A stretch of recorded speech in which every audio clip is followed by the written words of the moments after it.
There is an animal drifting through the ocean right now that is longer than a blue whale. Longer than two blue whales. Longer, in some recorded cases, than an entire city block. It moves without making a sound. It has no brain. It cannot see. And it is, depending on how you answer one of the most genuinely difficult questions in biology, either a single animal or tens of thousands of them, all living simultaneously inside the same body. Now, I know that sounds like pure science fiction, but this reality absolutely forces us to reconsider everything we thought we knew about life on Earth. See, we've all been taught, since we were little kids, that the blue whale is the undisputed heavyweight champion of our planet. And fair enough, by pure mass, weighing in at up to 200 tons, the blue whale absolutely is the largest animal to ever exist. But if we're measuring by pure end-to-end length, the blue whale actually loses its crown. To find the true record holder, we have to leave those sunlit coastal waters completely behind. We have to dive way, way down into the profound, pitch-black quiet of the open ocean. Because down there, in the cold depths, our neat textbook rules of biology just start to warp. To give you a sense of what I mean, let's talk about a discovery from 2020. Researchers from the Schmidt Ocean Institute were operating a deep-sea robot off the coast of Western Australia when their cameras caught something that completely defied expectations. It was a creature called an apolemia, and it was coiled up in the water column like a massive, slowly rotating spiral made of spun glass. By measuring it against their equipment, scientists realized that if you took this incredible spiral and stretched it out into a single straight line, it would reach roughly 120 meters. That is longer than a regulation soccer field. It's a scale so mind-bending that it forces us to ask how something so immense, yet so delicate, can even exist in a world of crushing pressure and absolute darkness. Well, to understand how a creature gets that huge, we have to look at what it actually is. This giant is called a siphonophore, and here is the real biological twist. This isn't just one animal. Not in the way that you or I or even a blue whale is an animal. It's what we call a colonial superorganism. That massive 120-meter glowing chain actually begins as just one microscopic fertilized egg. But instead of growing limbs and a head, that first tiny individual does something completely different. It buds. It creates an exact living genetic clone of itself, and then those clones create more clones, over and over, thousands of times.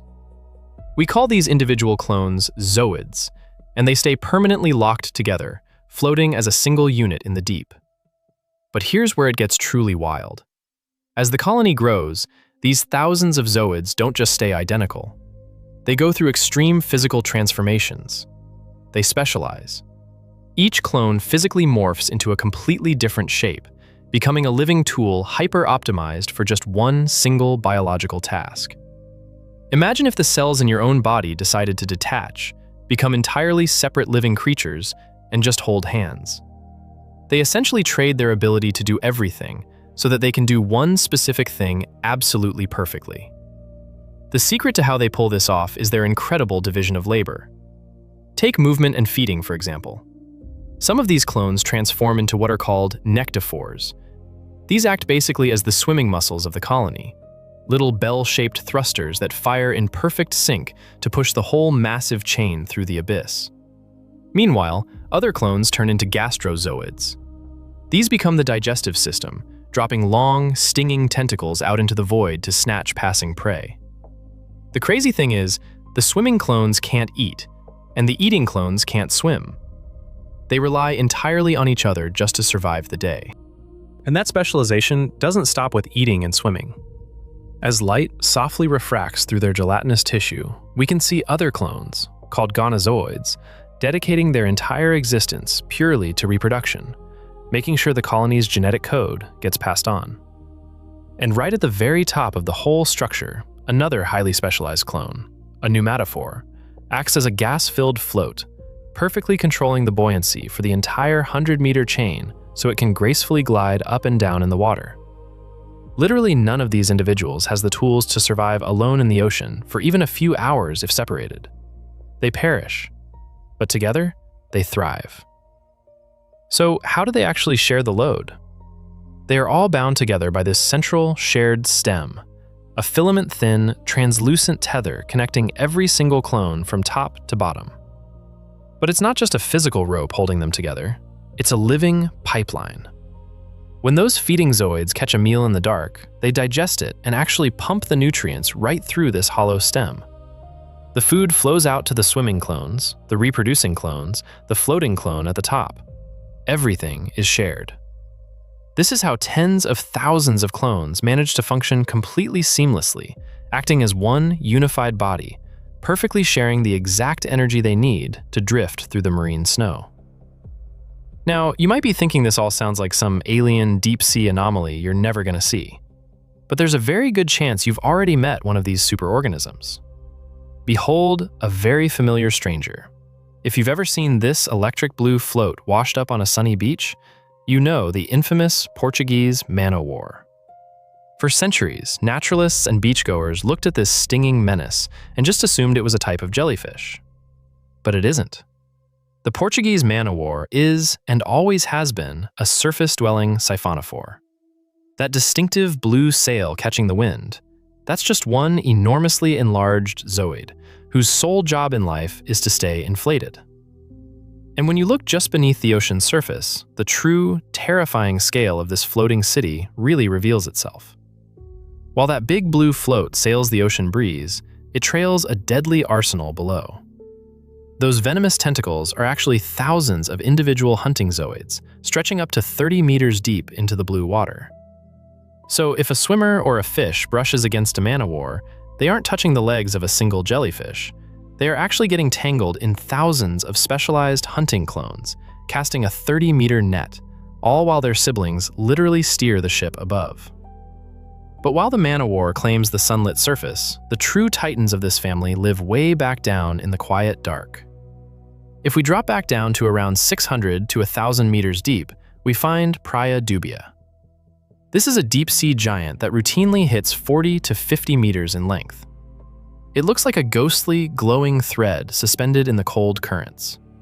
It's completely transparent and so incredibly fragile that just the gentle wake from a passing submersible could tear its entire, sprawling, cooperative body apart.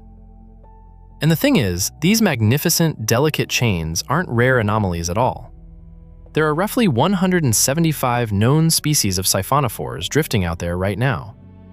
They are incredibly abundant, living in literally every single ocean basin on planet Earth, from the shallow coasts all the way down to the deepest trenches. They are actually among the most effective, most numerous predators in the entire deep sea, silently sweeping up massive amounts of tiny crustaceans and small fish. They aren't some weird exception to life in the ocean. They are one of its most wildly successful rules. Their success comes down to a hunting strategy that is, honestly, chilling in its efficiency. It's basically an invisible net. Because remember, the siphonophore has no brain. It has no eyes. There is no central nervous system telling it to go chase a fish. Instead, it just deploys a vast curtain of fine, stinging tentacles called dactylozoids. These threads are armed with millions of microscopic harpoons that trigger entirely on physical contact. The second an unsuspecting fish brushes that invisible curtain, those harpoons fire, injecting venom and paralyzing the prey in just millionths of a second. It is a completely passive, effortlessly lethal trap. What happens next in the dark is just sheer mechanical perfection. The tentacle reflexively contracts, smoothly pulling the paralyzed meal right up to the feeding zooids. I really want you to stop and imagine this for a second. This entire feeding process is automatic.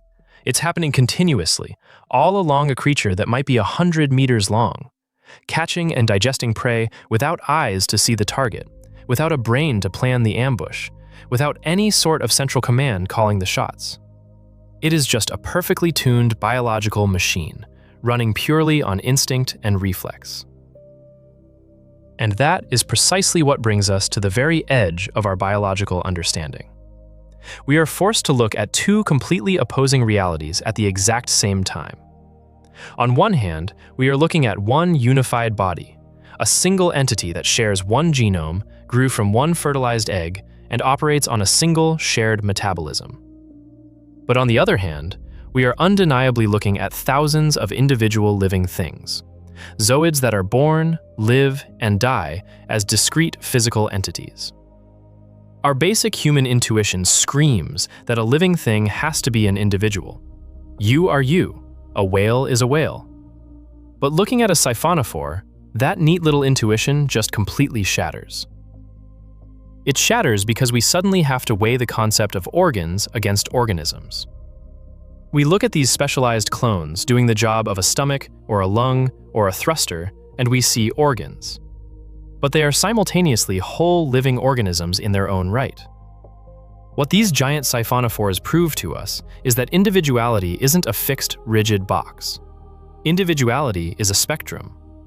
Life doesn't always show up in the neat, separate packages we expect it to.